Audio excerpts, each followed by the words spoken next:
Hi folks, Tino here with the Final Whistle show as Celtic beat Buckie Thistle 5-0 in the fourth round of the Scottish Cup at a wet and wild Celtic Park. I'm joined here by Asim for this one. Asim, welcome back to the show. What was your take on today's game? Yeah, brilliant to just have Celtic back, wasn't it? I didn't quite make it, so fair play to everyone who managed to get to the game. And the weather was obviously brutal, but a good performance. 5 goals. It's one of those games you're never going to get too much credit for it because obviously you're expected to win and you're expected to win comfortably. But as far as what we can take from the game, obviously we were looking for a good performance, good goals. Seen some of the players that we hadn't seen for a while. So we got all that. So yeah, plenty to talk about. And overall, just a really good day at the office. I think a professional performance. It took the words out of my mouth. Professional performance is definitely the kind of the chat doing the rounds. And I seen something from Tom English pre-match after Celtic released a lineup. Guys like Tom English are always looking to snipe at something or find an angle or find a negative. And his chat was, no homegrown talent in the Celtic lineup for a Scottish Cup tie. Brendan Rodgers' responsibility isn't to bring in through homegrown talent in a game like this. His responsibility is to win games of football and win trophies. And I think in general for this tie, Celtic have approached it in the right manner. But I think Brendan Rodgers gave Buckie Thistle the respect they deserved and put out a pretty strong lineup, didn't he? Yeah, exactly. Like you look at that lineup, it was pretty much full strength. Obviously, we rested Callum McGregor, but other than that, you've got everyone that was available that you'd probably expect to see maybe start even next week, start the game. So, and I thought as much. I know people had spoke about whether there'll be a lot of changes and a lot of fringe players, but no, I think when you've not played for a few weeks, and it's back to competitive action, you just want to get everyone playing again. We were on the back of a few good victories before the winter break, so you just wanted to carry on that momentum. And I think we just approached the game brilliantly in terms of the tempo was there. I think obviously we'll go over all the kind of talking points and the game itself, but as far as the lineup goes, I was happy to see that. And as you mentioned, we gave Buckie the respect they deserve. I thought they put on a good performance. They kept the score to 5 when it could have been a lot more. I thought they defended well at times. So yeah, all in all, I think it was a good day for everyone involved. So and I think, from a Buckie Thistle point of view, I'm sure they'll have had hopes and dreams since the tie came out or since the tie was drawn, but they know realistically that they're not going to, take anything, from today in terms of progression into the next round. And on that basis, I think they would far rather face a full-strength Celtic team than a team littered by maybe B-team players or fringe players. And yeah, just to reiterate, I thought Celtic approached it, the right way all round. They have taken the opportunity to rest Callum McGregor, and I think it's about time they done so. To be honest with you, the guy plays so much football. I think he constantly features in the charts in terms of most appearances across European clubs. And I think it was a good opportunity to rest Callum McGregor, but Celtic could do so today, without weakening the side dramatically. Odin Thiago Holm was the guy that got the nod, effectively in at the number 6 role. How do you think he done, Asim? I thought he grew into the game very well. I think the first 10, 15 minutes in general was, we were just kind of getting back into the swing of things. We weren't playing, fluidly at that point. But I think that's to be expected. But I think as soon as he kind of got his goal almost from then onwards, I thought he really picked up. And Rodgers kind of made pre-match comments, obviously just talking about Callum getting a rest and how he really wanted Home to come in and dominate the match and really show his presence. And I think that's something he'd maybe failed to do in the few previous starts that he had. I think he's always shown promise. He's a guy that, in terms of you look at the summer signings, there's been plenty said about a lot of them, but what kind of consistently people have said about him, and I agree with, is he does look like someone that has potential to become an important player for us, just maybe not right now, but down the line. Because when he has started a few games early in the season, I thought he didn't really take them by the scruff of the neck. But today, I think he did everything he needed to do. I thought the midfield three again were all very good in their own way. And he took his goal really well. And I thought from then on, he did take his chance. And I thought he had an encouraging performance. I think technically he's a very good player, isn't he? You can see the way he takes the ball, the way he takes it in the half turn, opens his body out and finds his passes. He could maybe do with bulking up physically. That's up to him. That's his choice as an individual. But I think he'd benefit, particularly if he's going to play in that number 6 role where there's a lot of it can get quite physical, quite challenging, quite robust. Because you've got guys like a Wata, waiting in the wings, who is a powerful guy, for example. And I think if that's something that Thiago Holm can add to his game, then he could go on to be a very good player. Keeping in mind he's only 21. I think he turned 21 just a few days ago. So he's got a long time to develop. And I think what you see, it's one thing doing it in training. It's one thing, coming off the bench now and then. But you need to, if you want to prove yourself at Celtic, you need to start games and show why you're in there. Paulo Bernardo is a poster boy for that in recent weeks. He's stepped in, and we'll get to him shortly because he's shown some great stuff. And I think that's the example to Thiago Holm and others that if you do get your opportunity, whether it's Callum McGregor getting rested or Rocco Vata being injured, you need to be ready to come and take it. And that's a chance to Thiago Holm and anyone else that's waiting in the wings.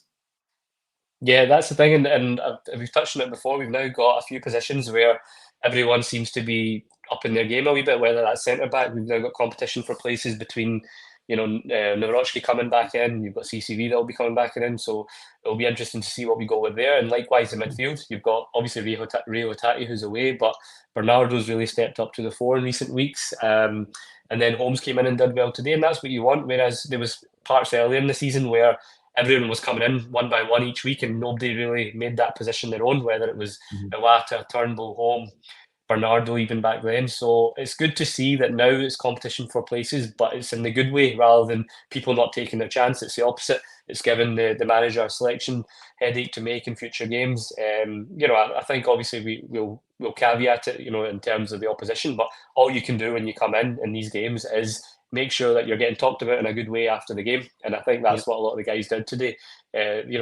These games can easily go in terms of just becoming a bit of a snooze fest. You get a couple of goals and things can just peter out. I don't know, there was parts in the second half maybe like that, but I thought in general we kept the tempo up throughout. And that's testament to the players because, as I mentioned, we've all been at these kind of games before where it can easily just fizzle out and the tempo can be slow, the job's done. But I didn't think it was like that. I thought we really had a good intensity to us. And I've seen that before with Brendan Rodgers' teams when we come back from winter breaks. We tend to start pretty well and mean business. And that's what was good to see today. We wanted a performance that showed that, right, okay, we're up for it. And, you're really looking forward to next week again. Yeah, definitely. And I think from a player point of view, I mean, for Buckie Thistle, this was and for some time will be the biggest game that a lot of those players will take part in. And it's easy for them, very easy for them to get motivated. No motivation required as such. But from a Celtic point of view, and it's not football snobbery, but from a player point of view, it can be hard for some of our top end players, our international players, to come out of cold storage, to come out of the winter break and face a team, several tiers below you in terms of the Scottish football and pyramid. And I think there was a real professionalism around that. I don't think we treated them lightly. I think, we've touched on the lineup and just the way the individuals approach the game. I don't think sometimes you might see players in these games showboating or taking it lightly or, I don't know, trying things they wouldn't normally do. I don't think Celtic done that. I think from the early stages, actually, and it was fairly rigid from Buckie in the early 10, 15, 20 minutes, but Celtic just kept chapping the door and eventually they got the reward, but it wasn't through any cockiness or arrogance. We played like we always played, and I think that's credit to the players. Yeah, 100%. Like you said, it's the Buckie were, they gave it their all and they defended well at times. But as you said, it's down to our players to make sure that they're not going through the motions. And as you said, that's something that can happen before. So I thought first 10 minutes it was a wee bit like that at times. But as soon as we kind of got that opening goal, I thought the attitude that's the key thing to take away from these kind of games is make sure they've got the right attitude. Make sure we're playing with an intensity, and it was good to see some of the football as well because some of the goals that we scored were really nice, and some of the build-up play was back to what we're used to seeing. And I thought Abada, I know he was caught offside a lot of times, but it was similar to the stuff that we've seen before, and you've seen that Kyogo thrives off that. It's a similar kind of goals that we used to see him getting, which was the through balls and then the cutback. So a lot of positive signs to take from that as well. I think the manager's comments after the game pretty much summed it up well, which was there was a lot to take positive signs from. And everything, in terms of the scoreline as well, it could have been a lot more. But we have a lot of offside goals, which some of them looked a bit iffy. But I don't know if you've had a chance to see any of them back. I've not seen any replays. I've come straight for the game, and I've not heard the manager's comments. So keep them on ice. We'll catch them later on in the piece. I'd be interested to hear what Brendan Rodgers said, about such a game. There's obviously the draw as well. I think the draw takes place at 8:30. We're recording just now, back at 7 o'clock here, so we'll find out soon enough who Celtic get in the next round. Just one other point on the lineup before we crack onto the match stuff. A lot of talk before the game, the romance of the cup, two cousins squaring off against each other. Stephen Welsh at Celtic. Is it Josh Peters, maybe? I'll double check that name. Buckie Thistle. What a dream tale. Stephen Welsh on the bench. That's just the way it goes. So Mike Nawrocki got the nod. What's your take on where we're at centre half just now? Cameron Carter-Vickers, Celtic have obviously been careful with him in terms of reintroducing him after injury. There is some transfer talk. Brendan Rodgers has openly confessed that the club are keen to engage with him and have those talks about an extended deal, which would be great. There's also the transfer speculation. I think it's West Ham, Brentford and maybe Forest that allegedly are keen on him. What's your take on how Celtic are managing that side of the situation? And do you think Nawrocki at this moment is the first choice alongside Liam Scales? No, for me, Carter Vickers is still our best defender by quite a bit. I know he's maybe not hit the heights this season, largely down to injury, but I still think he's easily our best defender. We're probably just having to manage his game time a bit more. I've seen the reports obviously earlier this week. I think, like you say, West Ham, Brentford. I can't remember if it was maybe another side linked, which isn't ideal. But I think we're going to have that with some of our best players, the likes of him and O'Reilly. There's going to be interest in them. I don't think we're obviously going to be looking to sell anybody or anyone that's as important as the likes of them two in January. So I'm confident that won't be an issue. And then today, obviously, there was talks about maybe a new deal. Rodgers was asked about that, I think, in one of the BBC interviews after the game. And he just kind of said that, you know, he didn't really give too much in terms of he said that there's nothing that's been concrete in that sense in terms of a new contract at this stage. So yeah, we'll see what happens there. But in terms of our centre back situations, I think we're looking at the four of them now, isn't it? That will probably be vying for those kind of two positions between Carter Vickers, Scales, Nawrocki, and probably Stephen Welsh. Obviously, there's been chat of maybe Lagerbielke, Kobayashi going out the door. So yeah, it'll be interesting to see what happens in the next week. But I think it'll be those four that will be fighting for the two positions. And yeah, I think in terms of the centre back situation, I'm content with that for now. I think, you know, Nawrocki looks like he's got something to offer, and now we're looking like we're finally going to see a bit more of him. But if CCV's fit, I think he'll come back into the side for next week. Yeah, and I've seen something from Rodgers in the last few days saying that he'll certainly be in contention for Ross County, same as new signing Nicholas Kuhn. I think they were just being careful with both of them, and that makes perfect sense. Just the other side of it, you know, talking about the centre halves, as much as they were on the bench today, so Lagerbielke's on the bench today, Bernabe's on the bench today as well, but if you can't get minutes against Buckie Thistle, it's all but over, isn't it? I think the writing's on the wall for these guys, and for the players actually, as much as, you know, for the club, for supporters and everyone involved, the best move, the healthiest move all round would be to find a solution in this window, whether that be a permanent transfer or something else. I think Brendan Rodgers, we've gone on about it a few times, he likes to work with a tight-knit group, and I just think there's too many bodies at Celtic Park. We've gone over this a few times, and I'd like to think and hope that we can find moves for these guys in the coming days. Let's get to the match stuff, Asim. So obviously, you know, fairly tight, you know, from a Buckie Thistle point of view for the opening, you know, part of the game. Their fans, brilliant fans actually, you know, in real good voice throughout the game. And I don't know the final number, but they've certainly, you know, packed in over in that corner, and hopefully they all had a good day. But it's Celtic who opened the scoring as expected, and it's Paulo Bernardo, and he's just picking up where he left off. Asim, he's in a real good reign of form. He's found goal scoring form, which is important as a midfielder, and it's a classy finish to open the scoring.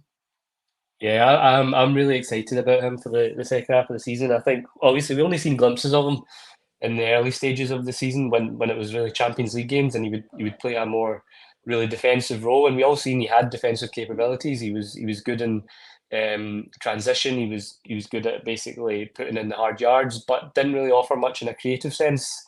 But what we've seen from the last 5 games now is he's getting in the box a lot more. He's got a good finish on him. We've seen that a couple of times. He looks quite silky, creative. He's got a good connection building up with Matt O'Reilly now as well in the midfield. So yeah, he's just adding a lot more to his game. And you know, a lot of people have been saying about whether we should sign him. I think it's too early for all that. I think that we need to see a prolonged run. But in fairness, 5 games is a decent sample size where it's been quite consistent. Like he's and it's big games, big moments he's having. So if he can carry that on, then for me it's a no-brainer. Again, there's been different chat about the price involved, but for me, if he's really helped, and I've said it before that I think it's a big part of why we're suddenly looking a lot more settled is that midfield three and the consistency in selection. And yeah, brilliant finish, good close control today for the goal. And as you said, he just picked up where you left off from before the winter break. So that's 3 goals now in 5 games, a few assists thrown in there. And if you can carry that on, it's I think it's looking really good for us in the second half of the season. So I'm looking forward to seeing more of him. Yeah, and I think we had a situation for a time where we were calling it the midfield lottery, the midfield tombola, where it was Callum McGregor, Matt O'Reilly, and take your pick from any one of 3 or 4 guys between Tomoko Iwata, Thiago Holm, Bernardo, David Turnbull. They were all just getting wee spells in and out, and we were lacking that consistency that you mentioned. And I think now that that's settled down, certainly with Bernardo in the last 5 games or so, it's little wonder you start to see more consistency in terms of your performances and your results. I think that's just, because it's human nature. I don't know if that's the right term, but it's football nature. You find a more balanced team, and all of a sudden you see those results. And I think for Bernardo, his task will just be to keep this up. The challenge is, can you do it consistently? So it's one thing doing it over a spell of 4 or 5 weeks, but you then need to maintain that. So can you kick that into February, March? Can you then go for the run-in and pick up some trophies April, May, and keep yourself in the team? So that's a challenge for him. He's 22 on, what date's this? The 21st? Wednesday. His birthday's on Wednesday, the 24th. So young man, same as Thiago Holm, who we'll get to just in a second. Young guys try to, prove themselves in a foreign country. And it's easier said than done. As fans, we just expect these guys sometimes to just turn it on like robots. You just turn up, you get airlifted in from your country, you land in Glasgow, and you're meant to perform immediately. And that's not how life works, and it's not how football works. I'm glad to see that. He plays with a maturity beyond his years. He reminds me a lot of Matt. So his last kind of 5 games remind me a lot of Matt O'Reilly when Matt O'Reilly first came in the team as well. Matt O'Reilly just hit the ground running straight away. And obviously with Bernardo, it's maybe taking him a bit longer. He's getting acclimatised to the Scottish game, but the way he's playing these last 5 games, that's what it reminds me of. He's chipping in with, like I say, the goals, assists. He's really good on the ball. He works hard off it, so he's got all the attributes. And as you say, if he can now carry that on, and we've got a kind of tough fixtures coming up in terms of away games at Hearts, Hibs, Aberdeen, and things. If he can carry those kind of performances into those games, then that will be the true test, like you say, over a more consistent period. But he's shown all the attributes that suggest that he's got that well within his game to do so. Yeah, brilliant stuff. So good to see from Bernardo, and hope he kicks on. Just before we look at Thiago Holm, just a really interesting stat that's come up, or a bit of trivia even. So Celtic have got 5 different goal scorers today. Bernardo, who I mentioned, has his birthday on Wednesday. Thiago Holm's birthday was a few days ago. Kyogo was a couple of days ago. You see the pattern, all the January stuff. Louis Palma's birthday was on the 17th of January. And guess when Rocco Vata's birthday was? So today, was it? April, mate. April. They set me up for that one. April. So interesting enough till we get to Rocco Vata. But Thiago Holm, he's got the second goal, and it's been a good day for him, as we say. He stepped in for Callum McGregor. It's a really tidy finish, isn't it? Yeah, it was. He was involved in the move from I think it was a give and go he had. I'm not sure. I think it was Matt O'Reilly maybe as well, actually. Yep, I'm not sure. Matt O'Reilly getting in with another couple of assists again. But yeah, he took it really nicely. First goal for him in front of the home crowd. So that'll hopefully do him up a power of good as well, just for the confidence, and because he's been out of the picture for quite a while. He featured a wee bit, and then we went on the kind of poor run, and then he's not really featured since. So I think again that's a very kind of good management from Rodgers there, because you're right in terms of Callum McGregor. We've spoke about it for long enough now, how many games football he plays and how much he could do with the rest. So him just having that extra week off in a game that we knew we didn't need him, and giving the likes of Holm a chance to kind of build his confidence, and he'll be feeling great after that. And football's all about that. It's all about confidence and momentum. And if we can get as many of these guys all contributing in and around that strong, hopefully by the end of next week, smaller squad, then I think that's exactly what we need for the run-in.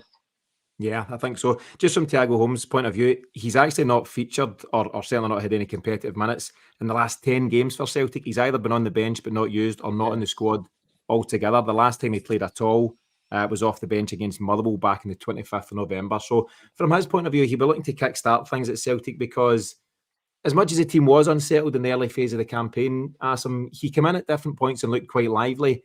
And actually, his real step back was when he got that red card against Feyenoord out in Rotterdam. I don't think Brendan Rodgers has punished him for the red card. I don't think that's how he operates. But I think he's maybe put him a wee bit, behind the scenes to further develop him at that point. I think there was a naivety about what he done. Yeah. And I think he's just needing to find his feet, because he's a young man with a lot of appearances, in Scandinavian football. He's not turned up here as an untested young player. He's got a lot of games for such a young player. But I think he needs to learn how to, fit into a Celtic team and what's required and the concentration that's required for 90 minutes. You can't just do it in fits and starts. So he'll be feeling good, about himself today. And maybe he can start to chap the door and get more minutes in the second half of the campaign. The third goal, the game is, very much safe at 2-0. It was never going to be in doubt. But the third goal comes from Kyogo. And I suppose he's another guy who he's been begging for that consistency. Yeah. But I think you make a great point, Asim. Having guys like Abada back and the way they play and the way they tend to try and get to the byline, that's only good for Kyogo. And that's what we've seen with his third goal, or the third goal of the game. Yeah, and there was one he missed before that, I think, was a Palma cutback. But it's good just to see us creating those kind of chances again, where it's, down the byline, a square ball. And Kyogo's a strange one, because I think a lot's been made about his poor form this season. And granted, I think gradually it did kind of deteriorate slightly.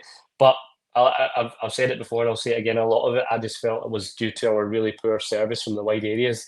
And you've seen that today. I know, again, we kind of take into consideration the opposition, but the amount of times we were getting the ball in behind again, and there's constant runners, constant movement, and that's what he thrives off.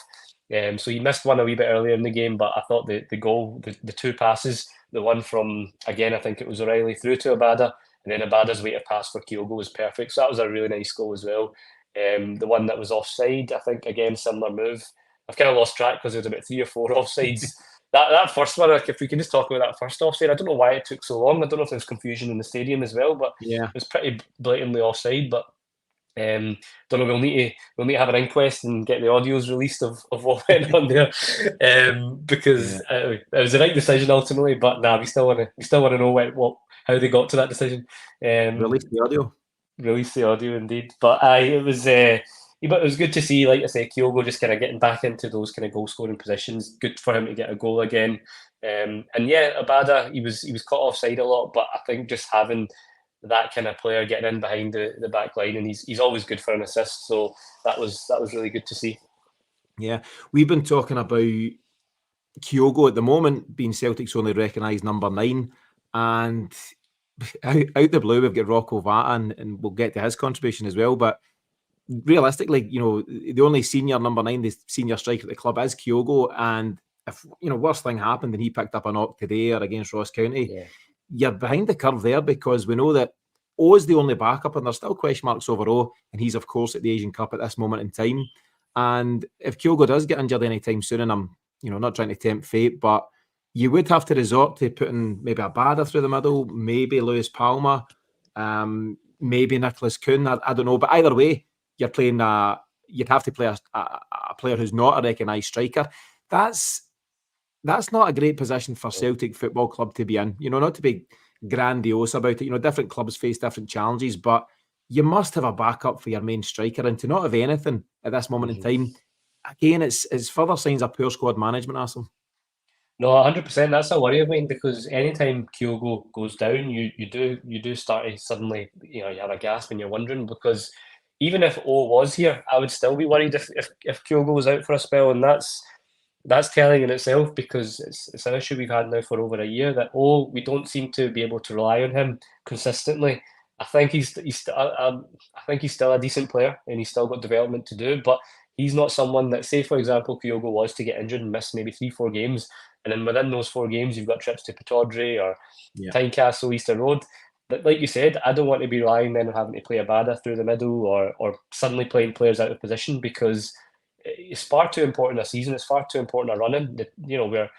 It's a title race we've got on our hands, and this isn't the time to start having to move players out of position, because we've not pre-planned well enough to make sure that we're adequately covered. So, as much as today was a good result and we've been on good form, these are a huge last 10 days for me in terms of where I see this title going, because you're right, we're a couple of injuries away from being light again and having to put square pegs in round holes, and I just don't want that.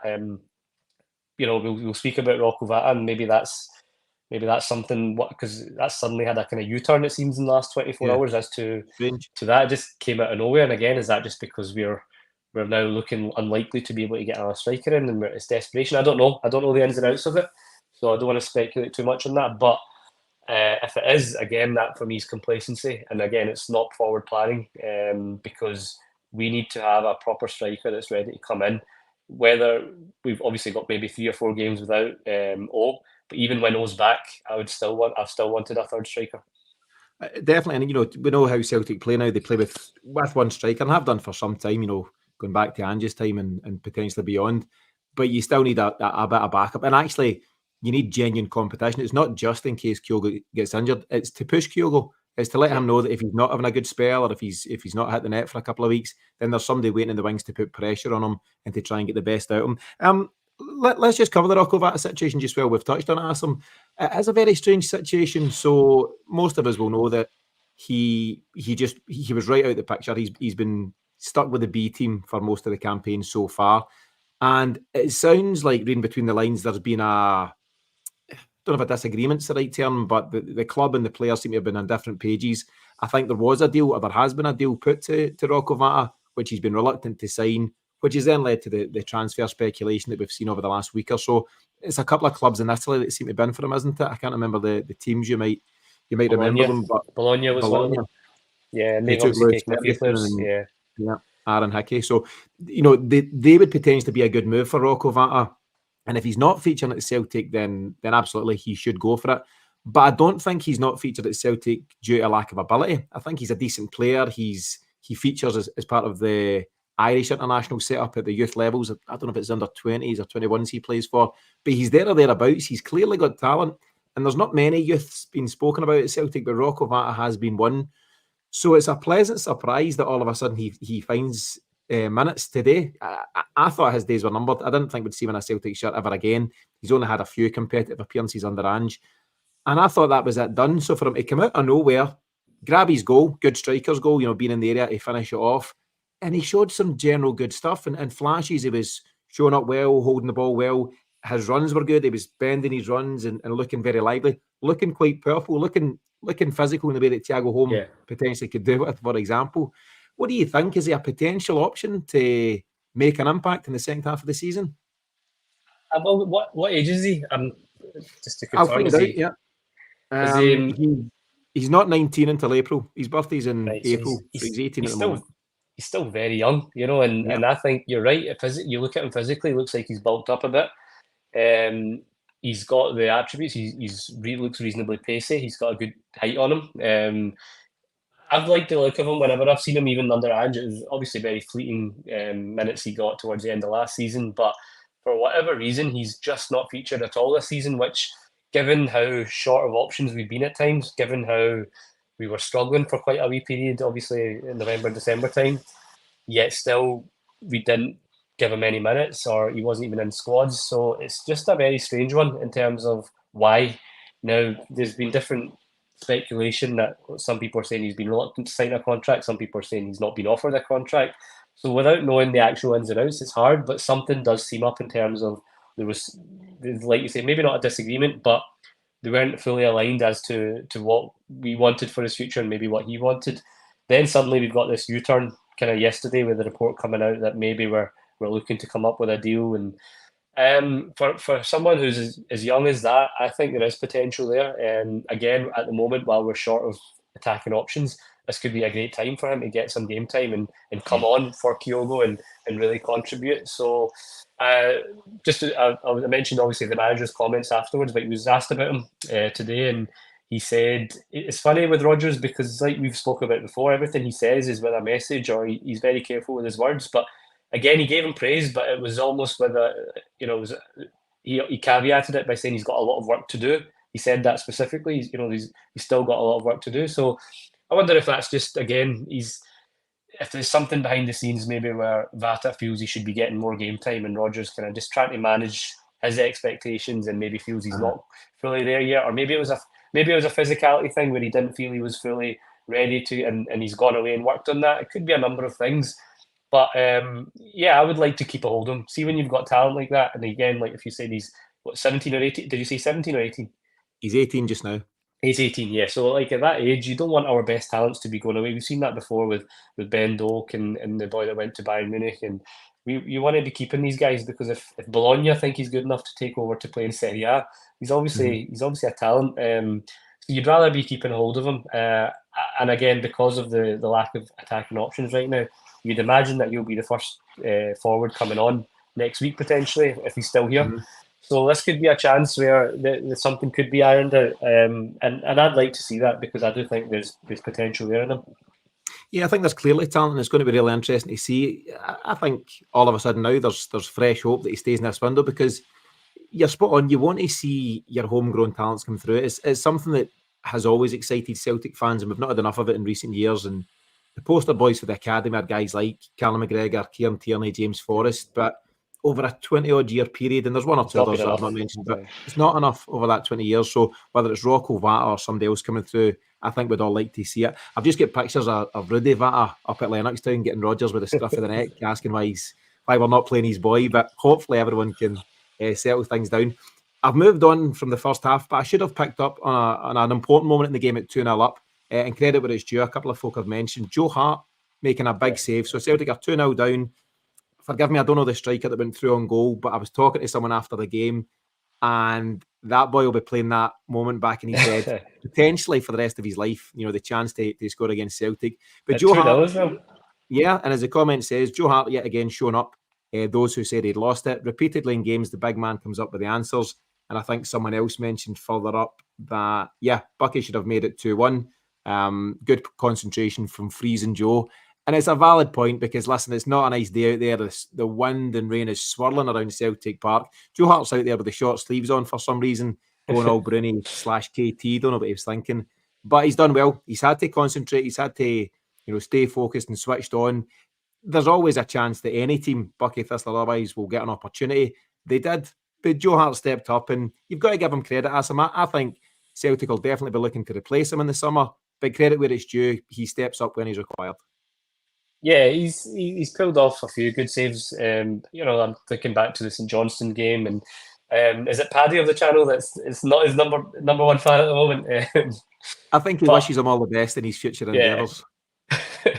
No, I'm the same. I've been happy with Joe Hart as a signing. I think he's been a fundamental contributor in the last two seasons. I think he was vital in that first season with Ange in terms of just being that experienced head in the jet dressing room, and just in general his performances were good. But gradually some of his frailties have shown up, and again this season that's been the case. But credit where it's due, I think he's stepped up in big moments there. Well, I say a big moment, but that they're through at 2-0, and if we'd conceded there, you can imagine there would have been grumblings and why are we conceding a goal?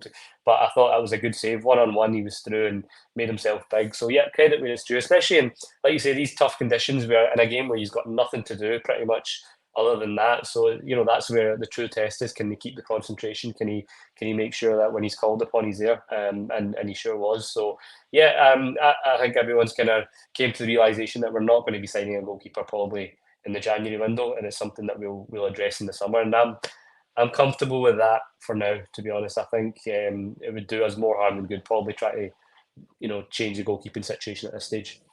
Yeah, that's where I'm at. I think Joe Hart's been great for Celtic. Celtic's been great for him. I think he's more than capable of getting us over the line across the rest of this campaign. And then in the summer, we can look at it. Just on the Buckie Thistle things, obviously they missed their big opportunity then. And I can't remember if it was at 3-0 or 4-0 to Celtic. They had a VAR penalty claim. And a wee bit of me wanted them to get the penalty just for to have their moment. Am I wrong to think like that? Is that how did you feel at that moment? I didn't. I just feel like I'm kind of ruthless mode right now with Celtic, and you just want us to just kind of keep motoring, clean sheets, lots of goals.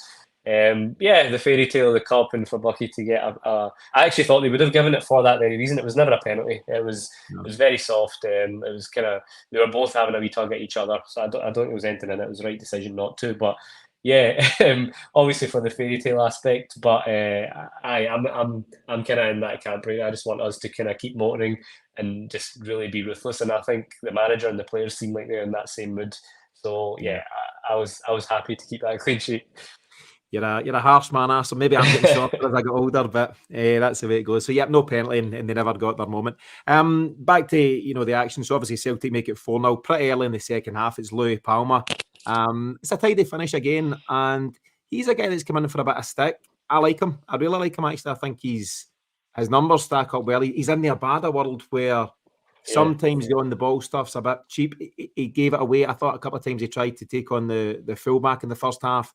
Didn't quite get it right, but he continually chips in. He needs to improve, of course he does, but his numbers generally for assists and goals do stack up well for his time so far in a Celtic shirt. Yeah, I thought that was a kind of microcosm of his season so far in terms of largely frustrating at points in terms of he gives the ball away sometimes. His tracking back isn't always there. He can be a frustrating watch at times, I feel, but then he's also got that capability that a lot of other players probably don't have, which is he can produce bits of magic, as we've seen so often in the season, whether it's assists, his finishing sometimes from outside the box. I thought it was another really well taken goal today, another great finish. He nearly had an assist straight after it for Abada, which Abada should have scored.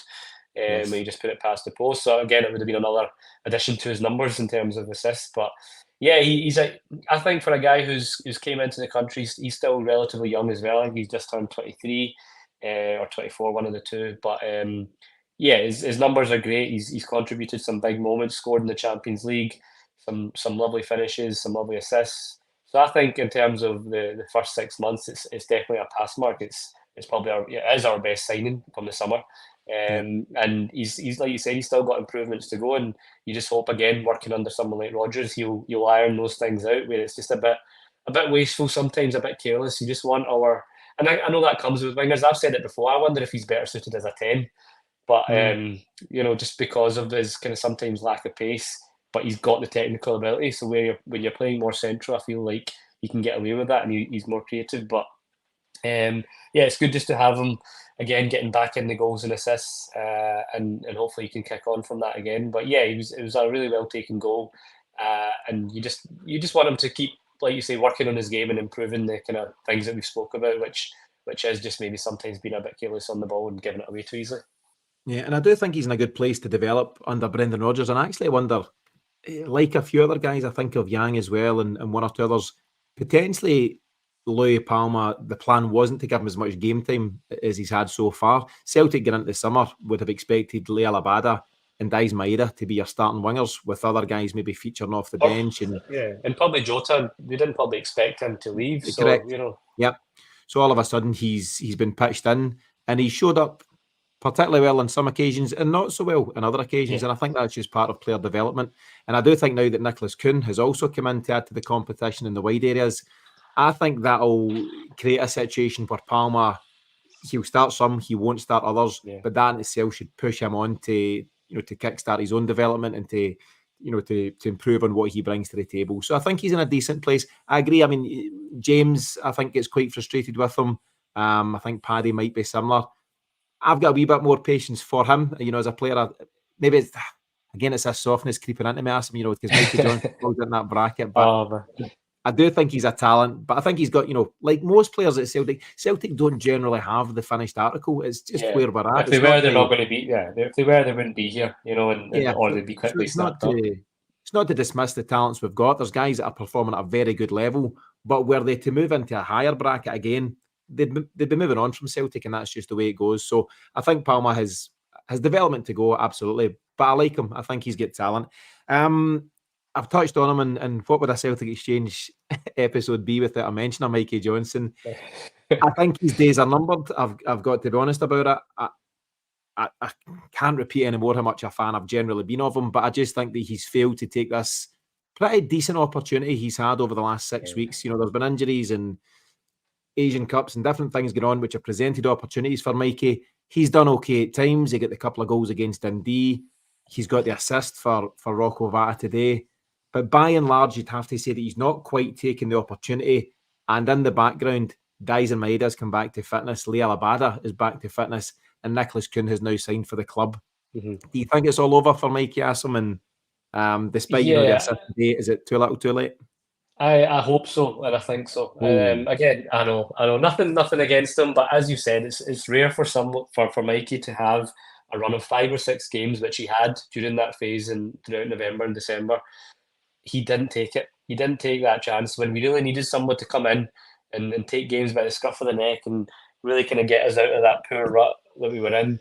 And he just didn't for me. And I think, again, you see him come in games like today and he looks bright, and then everyone will be like, okay, if that's the pattern we've had throughout his time, is you see wee glimpses and you get excited and you think maybe he's got something there, which he does. But I just think it's sometimes playing for Celtic, you need to have a certain personality as well. And I think that's where the likes of Mikey Johnston, and I think I'd put Turnbull into that category as well. Good players, good technical players that will have decent careers. But I think the weight of playing for Celtic sometimes is shown on them, where they have really decent spells in certain games, but then when you then expect that consistency in a bigger game or over a run of games, you just don't see it, and it's just having that kind of personality. And Rodgers talks about that a lot, personality, and that's something that is important. And I just wonder if that's just where the two of them maybe are, better off finding another club where they can. Because you look at Turnbull when he was at Motherwell. I know I've kind of drifted onto Turnbull, but he didn't even get on today, did he? So, I don't think he was even in the squad. Yeah, was he not? Right. So I think the two of them are ones that are kind of, you're probably thinking their time's up. But when he was at Motherwell, he was like the main man. He would try and dictate games and things. He just doesn't do that with us. Same with Mikey Johnston. He has moments where, like today, he can beat a man, but over a more consistent period of time, I just feel he's failed to do it. I didn't think we'd see him again. I was surprised when he was kind of the one to come on, but I guess because obviously Marida's away, Yang's away, it makes sense. I don't know. I would like to think in the next week or so we'll have another move for him, but you just don't know what's going on behind the scenes right now. Yeah. There's a lot going on that we won't hear about until the moves are made. Apologies, Turnbull was on the bench today, but I think like Mikey Johnston, the time is potentially up. And I really strongly agree with your point on personality. There's so many guys that have come to Celtic over the years who clearly have been talented individuals, but have not had the mindset or the personality to go and do their thing in a Celtic shirt. They say it's a heavy shirt and all these kind of things. And I think certain players do struggle with it. And the Turnbull example at Motherwell is a great one, because when he was wearing a Motherwell shirt, he had the personality. He was the scruff of the neck guy that just took control of games, dictated the midfield, and scored some really important goals for them. But he's not been able to replicate that in green and white, or certainly not consistently. And the same as Mikey Johnston. We've seen flashes of Mikey, some great stuff. But I touched on it with Paulo Bernardo earlier on. It's not good enough to do it now and then, every fortnight, or for 3 weeks in a row, and then not again for another month. You need to do it consistently at Celtic to make it.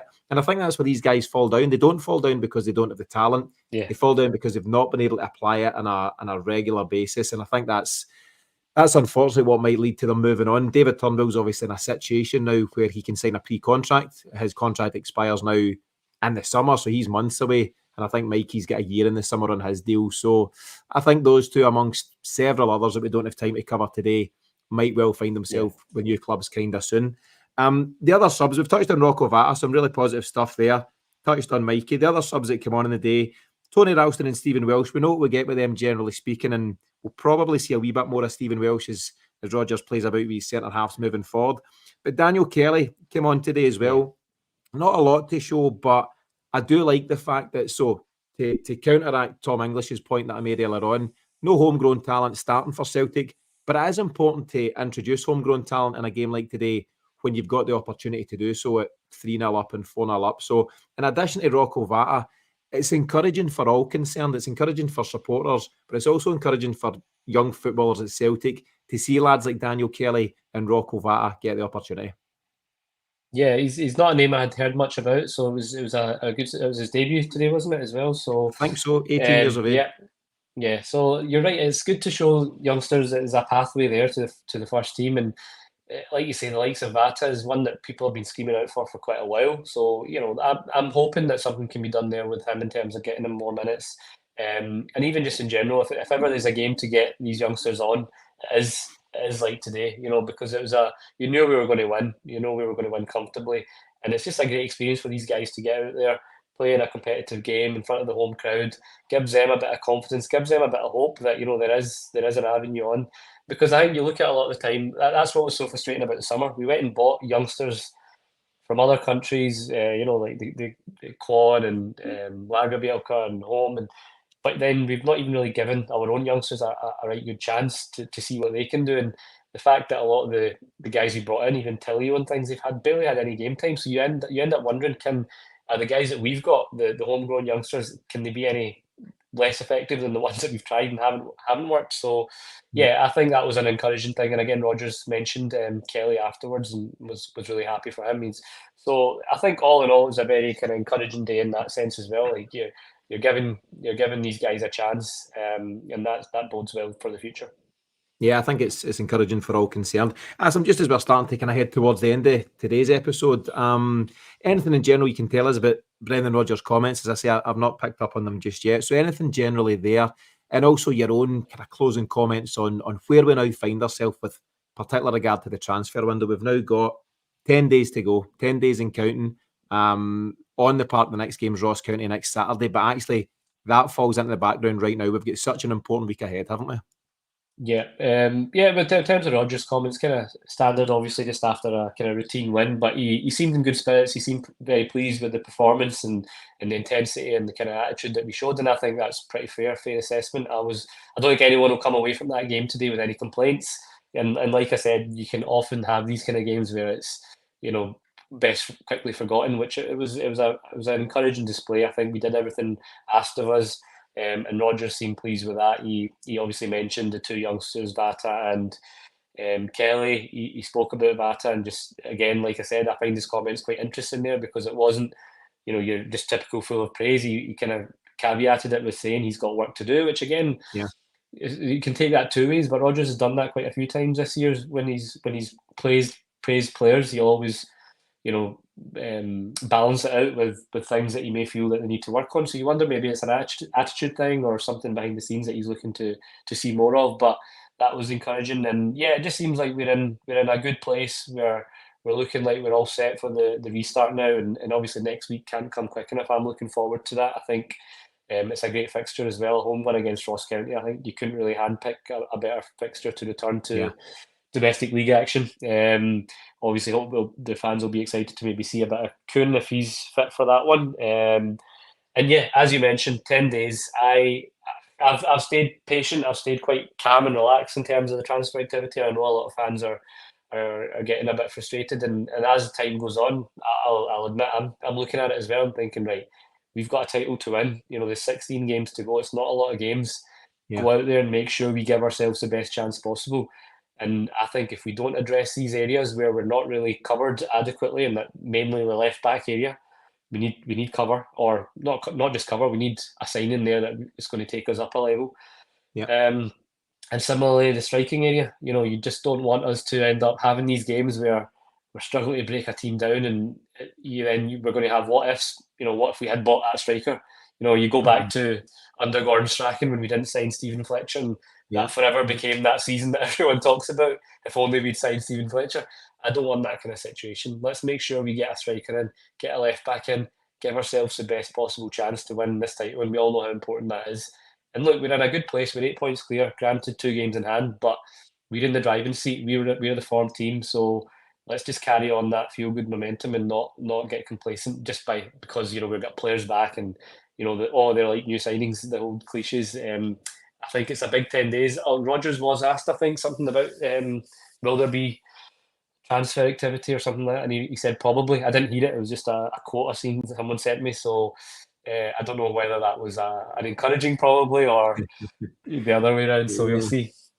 Instead of probably, I'd love to have heard definitely, but we'll need to wait and see what happens. I'm in a similar position to yourself, Asim. I'm not panicking just yet. I'm not fully pressing the panic button, but it is just over there, just out of reach at the end of that sofa, because I'd love to Celtic to have signed guys in the first week of the window or certainly in the early part of it. But I appreciate and understand that buying talented players is a complex thing, and there's lots of moving parts, and you sometimes need other guys to be signed elsewhere for things to move on if it's in a chain, all these kind of things.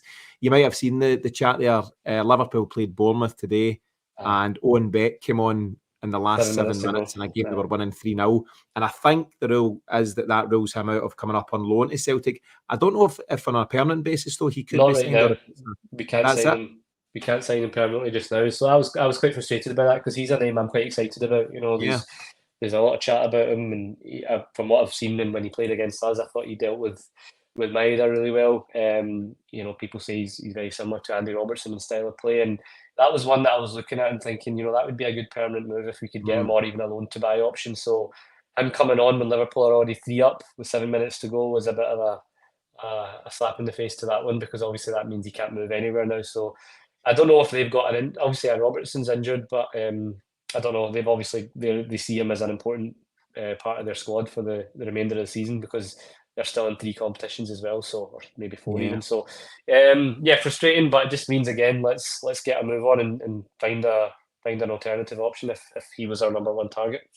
Yeah, maybe so. And Liverpool must see something in him, which I suppose it's encouraging that Celtic are looking at a talented player like that. And I suppose Jurgen Klopp's responsibility is to Liverpool and then winning games of football and less so about Celtic. So we'll just need to wait and see what happens there. Wait and see what happens in the striker position. But Asim, obviously, on today, Celtic 5, Buckie 0. I think a good occasion all round. I think Buckie will have enjoyed the experience. But from Celtic's point of view, it's all about being in the hat. The draw will be in around about half an hour or so. But your own final comments, Asim, for tonight?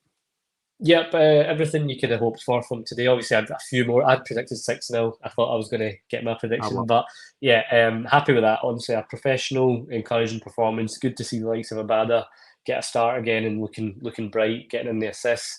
Good to see Kyogo scoring again. Some other nice goals from Palma and Bernardo. So overall, honestly, couldn't ask for more from that fixture. A good day all round. Obviously, Buckie will have loved the occasion as well. And now just onwards and upwards. I think today was one of those we kind of knew we were going to win it, so it was all just about getting the job done professionally. Look forward to the draw, hopefully another decent tie, and then we can all concentrate now on Ross County next week, and that's when the serious business really starts. But you look at it from about a month ago, we're in a much better place now, Tino. So you just hope that we can crack on with the signings, all looking forward to next week now. Yeah, definitely. And remember, not that long ago, we were saying that Celtic hadn't managed to string 3 wins together, consecutively across the season. We're now at 5 wins on the bounce. And to your point, Asim, we're in a good place just now. And the real stuff does kick off next week against Ross County. But in the meantime, a good day for all as Celtic win 5-0 v Buckie Thistle. My thanks to Asim for joining me today. Thanks for everyone who joined on the YouTube live. And also, if you're listening in podcast form, we really appreciate the support. We'll be back tomorrow night with the weekly show, as always. But in the meantime, for myself and Asim, thanks for tuning in, and we'll see you soon.